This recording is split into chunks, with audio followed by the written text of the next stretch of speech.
죽음에 이르는 7가지 죄에 대해서 보고 있습니다.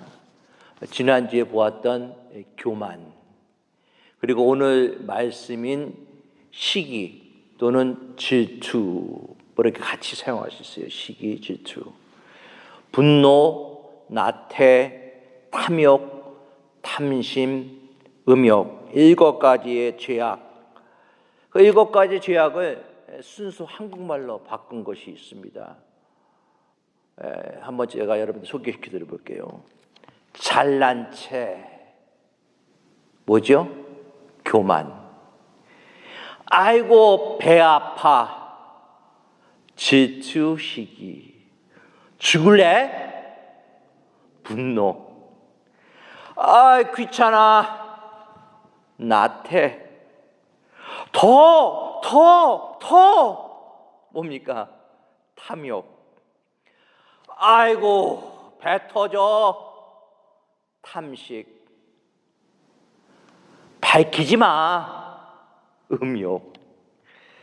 7가지 죄들의 정도 차이지만 모든 사람에게 다 있다는 거예요. 저도 있고요, 여러분들도 있습니다.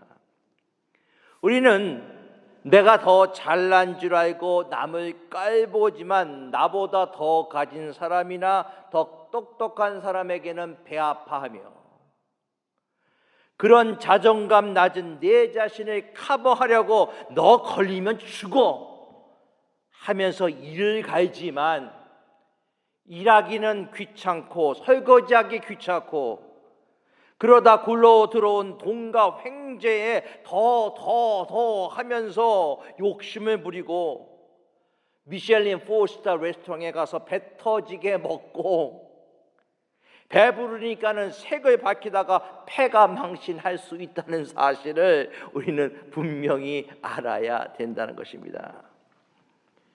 죽음에 이르는 2번째 죄, 오늘은 아이고 배 아파, 배 아파입니다.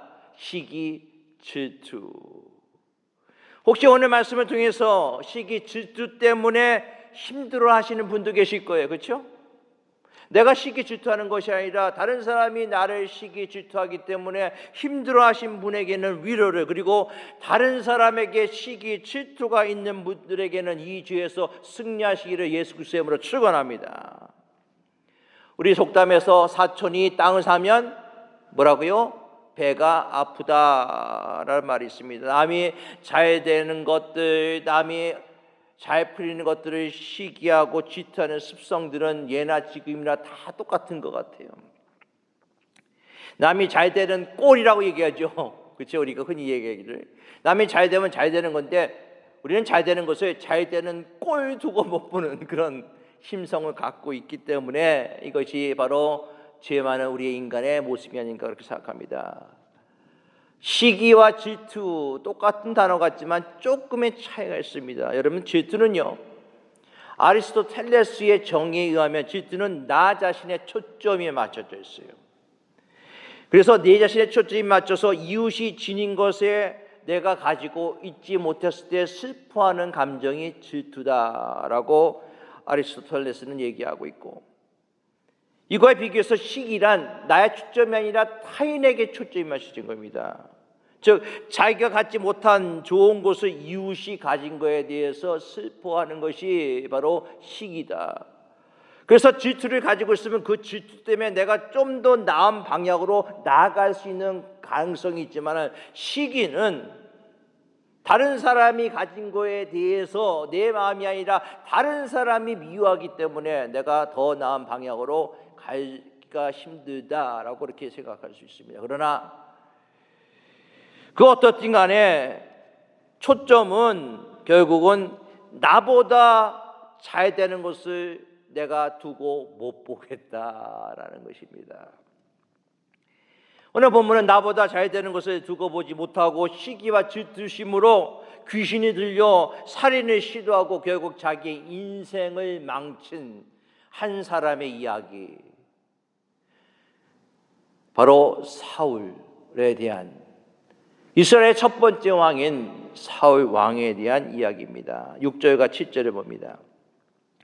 무리가 돌아올 때 곧 다윗이 브레셀 사람을 죽이고 돌아올 때 여인들이 이스라엘 모든 성읍에서 나와서 노래를 하며 춤추며 소고와 경찰을 가지고 왕 사울을 환영하는데 여인들이 뛰놀며 노래하여 이르되 사울이 죽이냐는 천천히요 다윗은 만만히로다 한지라. 이 사건은 사울을 파멸로 이끄는 발단이 되었습니다. 여인들이 다윗과 사울을 칭송하고 있습니다. 골리앗을 무너뜨린 다윗을 향해서는 만만을 돌리고 사울에게는 천천을 돌렸어요.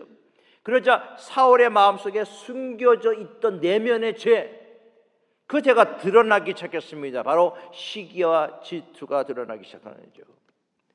시기 질투의 마음이 그 마음속에서 깊이 뿌리를 내리고 드러내자 사울은 심히 분노하게 됩니다. 그리고 모든 상황을 시기와 질투의 색안경을 끼고 보기 시작하는 거예요. 여러분, 상당히 무섭습니다. 그동안에 평범하게 보던 그 눈이었는데 내가 시기와 질투의 색안경을 끼고 보면 모든 것들이 시기와 질투의 모습으로 볼 수밖에 없어요. 8절과 9절입니다. 사울이 그 말에 불쾌하여 심히 노하여 이르되 다윗에게는 만만을 돌리고 내게는 천천만 돌리니 그가 더 얻을 것이 나라 말고 무엇이냐 하고 그날 후로 사울이 다윗을 주목하였더라. 시기와 질투는 우리를 분노하게 합니다. 사울은 피해 망상적인 분노를 확대해 나가고 있어요. 다윗이 자신의 나라를 삼켜버린다는 과대 망상에 사로잡혔습니다. 무엇 때문에? 그의 마음속에는 시기와 질투 때문에 피해 망상, 과대 망상이 그에게 다가오고 있습니다. 그리고 그는 시기와 질투의 분노 속에 빠져나오지 못해요. 그의 평생의 불행한 삶을 살게 하는 뿌리가 바로 이 시기와 질투의 모습이었습니다. 오늘 한글 성경에는 단순히 주목하였다라고만 되어 있습니다. 그러나 NIV 성경에는 이렇게 기록합니다. The Saul kept a jealous eyes on David. 사울은 질투하는 눈으로 다윗을 계속해서 주목하였다, 지켜보았다는 거예요. 질투에 사로잡힌 사울이 다윗을 어떻게 하면 처치할 수 있을까 하는 생각만 사로잡힌 거예요. 모든 것이 시기와 질투의 안경으로 보니까는 그가 하는 모든 것이 옳고 그가 하는 모든 것이 바름에도 불구하고 다 나쁘게만 다가온다는 것이에요. 그 감정과 생각에 사로잡혀서 벗어나지 못합니다. 사울의 남은 생애는요, 오로지 어떻게 하면 다윗을 죽일 수 있을까라는 그 생각에만 사로잡혀 있었어요. 그것은 사울의 인생을 망치게 되었습니다. 한계가 이렇습니다. 사무엘 24장에 보면 사울이 전쟁을 하고 있었어요. 그런데 전쟁 중에 다윗이 숨어 있다라는 보고를 받았습니다. 전쟁하는 그 장소에서 멀지 않은 엔게비 그 황무지에서 있다라고 보고를 받았습니다. 그 보고를 받자마자 사울은 전쟁을 하다 말고 병력 3천을 이끌고 다윗을 잡으러 나아갑니다.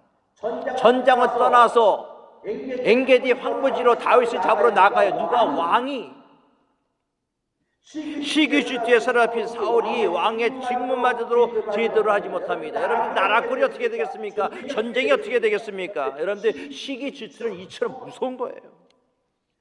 잠언 14장 30절 말씀은 이렇게 기록합니다. 평온한 마음은 육신의 생명이나 시기는 뼈를 썩게 만드느니라. 야고보서 3장 16절입니다. 시기와 다툼이 있는 곳에는 요란과 모든 악한 일이 있습니다. 여러분들 시기와 질투에 사로잡히면 분별력이 없어져요. 이웃의 살인 사건도 시기시 때문에 일어났습니다. 가인과 아벨이 하나님께 제물을 드렸을 때 아벨의 제물을 하나님이 받으셨지만 가인의 제물은 받지 않으셨어요. 가인은 시기하는 가운데 속에서 그의 마음에 분노가 일어나고 그것 통해서 그의 아들 아벨을 살인하는 모습이었습니다. 여러분들 이처럼 시기의 질투가 무섭다는 거예요. 근데 분명히 알 수 있기 바라겠습니다. 바로 시기 질투의 배후에는 악한 영이 있어요. 악령입니다. 사탄의 영이 임하면은 사람들은 온전한 판단을 할 수가 없어요. 정상적인 판단이 설 수가 없습니다. 그래서 시기 질투가 오면 악한 영이 와서 모든 사람들이 적으로 보여요. 내가 모든 사람들을 시기 질투로 바라보니까 다 나를 적으로 알고 또 그 사람은 내가 적으로 한다니까요. 그래서 수단과 방법을 가리지 않고 그 사람을 내치려고 합니다. 모험하려고 합니다. 쫓아내려고 하는 것입니다. 10절 말씀 봅니다. 그 이튿날 하나님께서 부르시는 악령이 사울에게 힘있게 내림에 그가 집안에서 정신없이 떠들어대므로 다윗이 병여같이 손으로 수금을 타는데 그때 사울의 손에 창이 있는지라. 사울은 하나님의 성령이 그에게 떠나면서 악령에 시달리게 되었어요. 오늘 본문에서는 악령이 사울에게 힘있게 내렸다라고 얘기합니다. 즉 악령이 그 어느 때보다 더 강하게 사울을 딛고 흔드는 거예요. 그런 집안에 돌아다니면서 마치 미친 사람처럼 중얼중얼거리고 그러고 있었습니다. 여러분들, 악령이 사울에게 더 힘있게 임한 것이 아니라 악령이 갑자기 힘이 세진 게 아니에요. 그러면 왜 이런 일이 일어나는가? 사울의 마음속에 시기와 질투로 가득 차니까는 그 전에 이미 있었던 그 악령이 더 힘있게 역사하기 위한 좋은 환경이 더 되었다는 거예요. 마치 귀신이 있던 집에서 귀신이 나가고 난 다음에 그것이 깨끗하게 청소했는데 다른 귀신 들어와서 깨끗이 청소됐네, 한번 나오자라는 그런 말씀과 비슷해요. 악령이 더 힘있게 역사하시도록 사울의 마음속에 쓰레기 같은 질투와 시기가 있기 때문에 악령이 더 힘있게 역사했다는 거예요. 여러분들, 불평과 시기와 질투, 원망, 탐욕 같은 마음은 사탄이 역사하기 좋은 마음입니다. 사울의 마음이 다윗을 향한 시기와 질투에 가득 차 있기 때문에 감사의 마음이 아니라, 여러분들 다윗이 얼마나 수고했습니까? 골리앗을 무너뜨리고 전쟁에 나가서 승리한 다윗, 자기의 부하 다윗에게 잘했구나라고 칭찬을 해줄 망정 시기와 질투를 가지고 그를 죽이기 위해서 창을 던지는 사울의 모습들, 여러분들 이때는 놓치지 않고요, 악령이 그날부터 사울에게 힘있게 역사하기 시작한 거예요. 만약 우리의 마음속에서도 불평과 원망과 시기와 질투가 있다면은, 탐욕이 우리 안에 있다면은 내가 성령 충만하다고 얘기할 수 있을까요? 아니에요. 내가 성령 충만하지 않는다면은 내 안에 누가 들어와요? 악령이 들어와서 역사하는 것을 피할 수 없다는 것입니다. 우리가 종종 짜증날 때 있습니다. 우울해질 때 있습니다. 누군가 싫은 소리라도 하면은 그냥 폭발해서 야 하고 소리 지를 때가 있어요. 심한 경우에 폭발하고, 더 심한 경우에는 살인까지 하는 경우도 있는 것이죠. 그러고 난 다음에 후회한다는 것이죠. 우리 마음속에 악령이 역사하도록 우리가 내어둘 때가 있어요. 그렇게 되지 않게 위해서는 어떻게 합니까? 성령 충만해야 돼요. 성령의 열매가 우리 속에 있어야 되는 것입니다. 사랑, 희락, 화평, 하나님의 성령의 은혜가, 성령의 역사가 우리 마음에 있을 때, 우리 마음에 가득 찰 때 악한 영은 우리 마음속에 들어올 틈이 없음을 분명히 알 수 있기 바라겠습니다.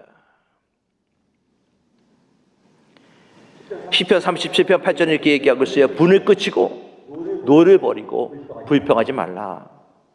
오히려 악을 더 만들 뿐이라. 분을 끄치고 노를 버리고 불평하지 말라는 거예요. 만약에 그렇게 하면은 악을 만들 뿐이다. 에베소서 4장 26절 27절입니다. 분을 내어도 죄를 짓지 말며, 참 힘들죠. 분을 내어도 죄를 짓지 말라는 것은. 분을 내어도 죄를 짓지 말고 해가 지도록 분을 품지 말고 마귀에게 틈을 주지 말라. 이 말을 여러분 분명히 해석한다면은, 분을 내거나 우리가 활을 품고 있으면 마귀에게 틈을 줄 수가 있다는 것입니다.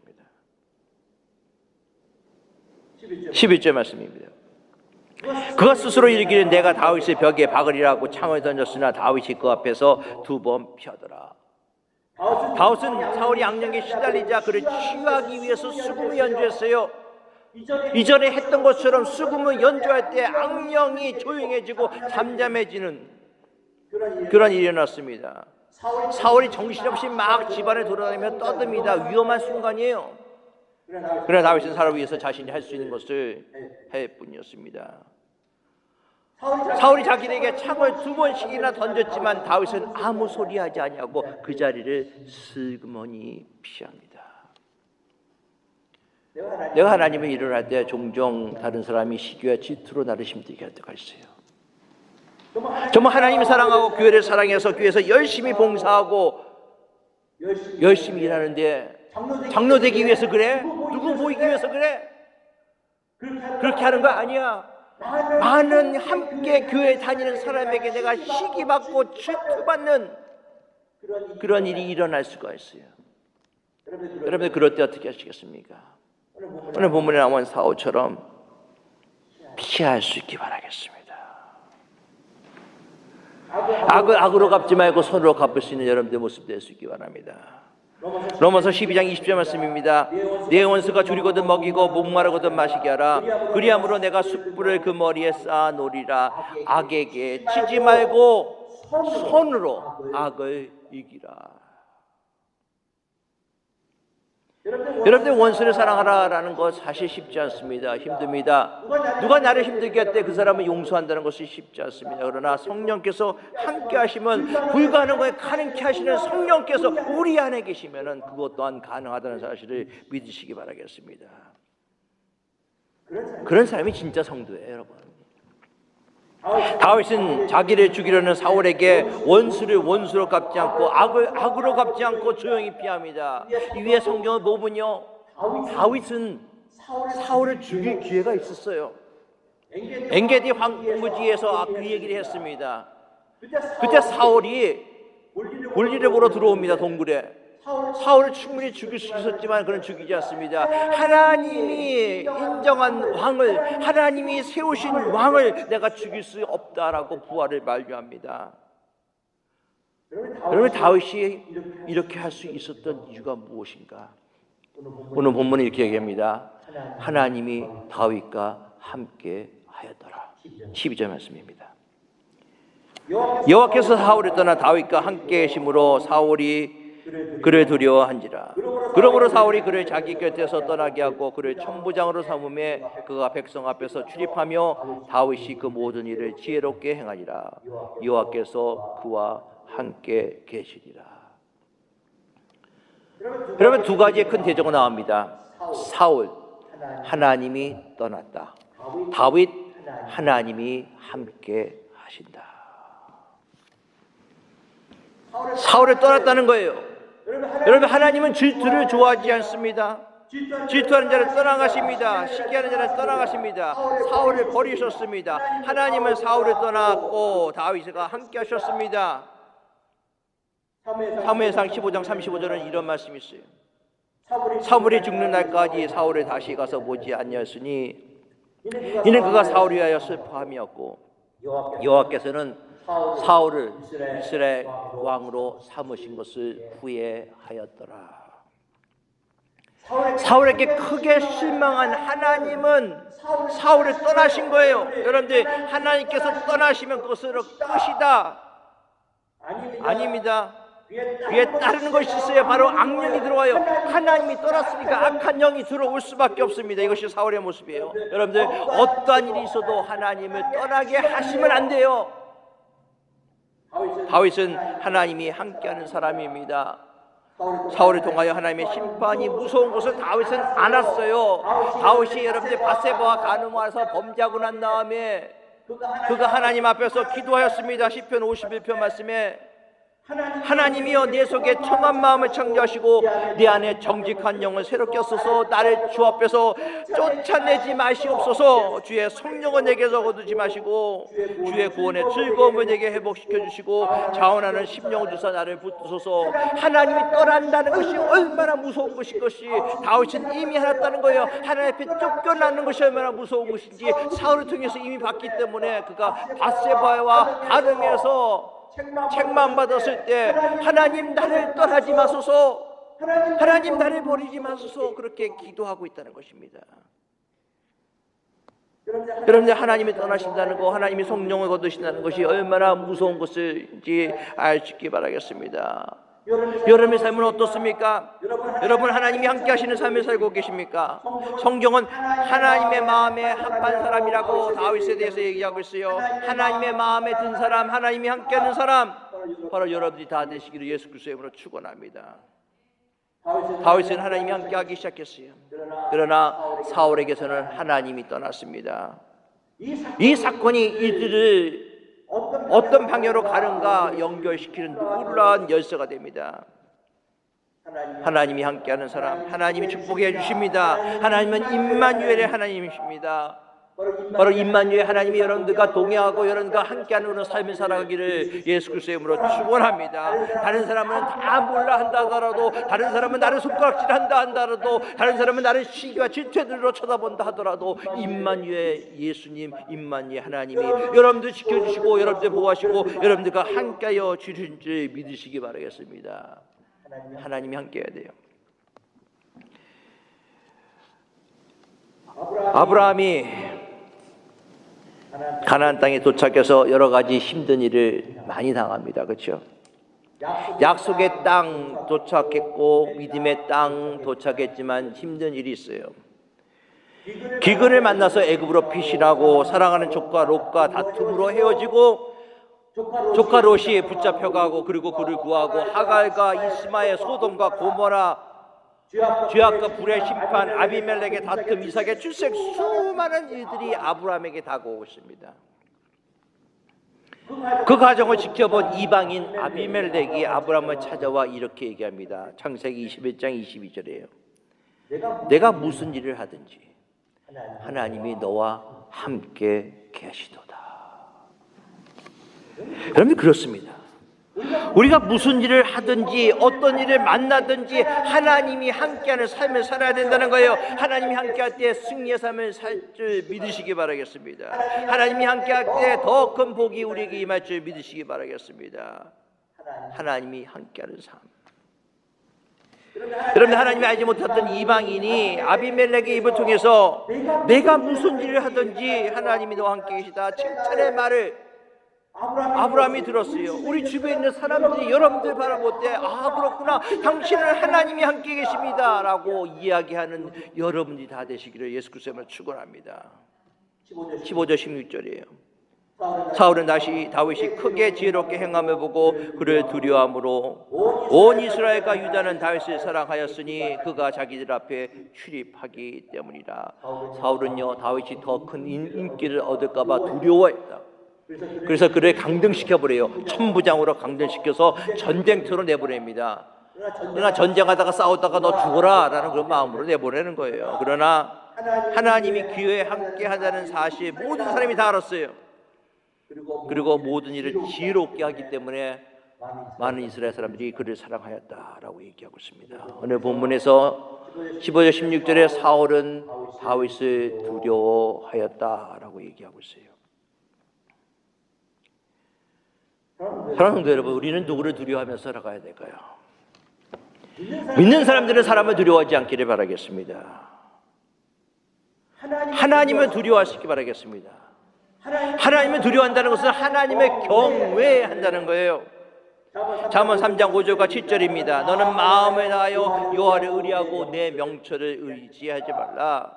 너는 범사의 그를 인정하라. 그리하면 내 길을 지도하시리라. 스스로 지혜롭게 여기지 말지어다. 여호와를 경외하며 악에서 떠날지이다. 악에서 떠난다는 것이요. 여호와를 경외하며 하나님을 두려워하며 사람을 두려워하지 않고 하나님을 두려워하는 여러분들의 모습이 될 수 있기를 바라겠습니다. 그래야지 하나님이 사랑하는 복된 삶을 살아갈 수 있어요. 시기, 질투, 죄의 성품이기 때문에 저에게도 있고요, 여러분들에게도 있습니다. 언제든지 우리 마음속에 찾아오는 불청객입니다. 다른 사람이 나보다 잘 된다고 생각할 때 시기하는 마음, 질투하는 마음이 우리 속에 찾아옵니다. 그러나 우리는 이것을 극복해야 돼요. 우리는 어떻게 시기와 질투를 극복할 수 있을까요? 첫 번째로 시기와 질투의 마음이 오면은 회개할 수 있게 바라겠습니다. 순간적으로 마음에 시기와 질투의 마음이 찾아올 때 회개해야 돼요. 하나님, 내 마음속에 시기와 질투가 찾아왔습니다. 내가 시기에서도 안 되고 질투에서도 안 되지만 순간적으로 내 마음이, 내 믿음이 약하기 때문에 내가 질투하는 마음, 시기하는 마음이 찾아왔습니다. 하나님, 내 안에 청한 마음을 창조해 주시옵소서. 내 안에 정직한 영을 새롭게 하여 주시옵소서. 그렇게 기도해야 된다는 거예요. 내 안에 순결한 마음을 하나님 허락하여 주시옵소서. 회개해야 돼요. 그러한 다음에 하나님께 기도할 때 이렇게 기도하시기 바라겠습니다. 하나님, 내가 저의 환경과 저 사람의 환경과 비교하지 않게 하소서. 두 번째로 비교 의식을 버려야 돼요. 시기와 질투는요, 나보다 나은 사람, 나와 다른 사람을 인정하지 않고 자신의 처지와 비교하면서 부러워하고 비참한 감정이 들 때 있는 것이 시기, 질투예요. 그렇죠? 그래서 이런 말이 있습니다. 거지는 거지를 질투하고 시인은 시인을 질투한다. 그것이 시기 질투예요. 테슬라 CEO가 누구죠? 앨런 머스크입니다. 앨런 머스크한테 시기 질투 느끼는 사람 별로 없을 거예요. 그렇죠? 여러분들 앨런 머스크한테 시기 질투 느끼세요? 글쎄요, 모르겠습니다. 그죠? 막연히 부러워하고 막연히 경탄할 정도죠. 그런데 매일같이 운동하는 내 이웃이 앨런 머스크, 테슬라가 운영하는 테슬라 좋은 차를 샀어요. 나는 앨런 머스크 CEO 그 사람을 시기 질투하지 않지만 내 이웃이 테슬라를 샀을 때 내 이웃을 시기 질투합니다. 무슨 말씀인지 아시겠죠? 나보다 늦게 교회에 등록한 집사가 장로 권사가 되었다면 이야기는 또 달라지는 거죠. 상대가 성취한 부와 행복의 크기가 내가 도달할 수 있을 정도로 만만할 때 내가 시기 질투 있는 거예요.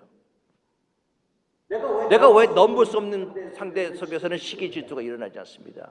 그것도 이미 죽은 사람, 죽은 정종한테 이런 시기 질투를 합니까? 아니에요. 내 주변에 그동안 내가 시기 질투한 사람이 죽었어요. 시기 질투 일어나요? 아닙니다.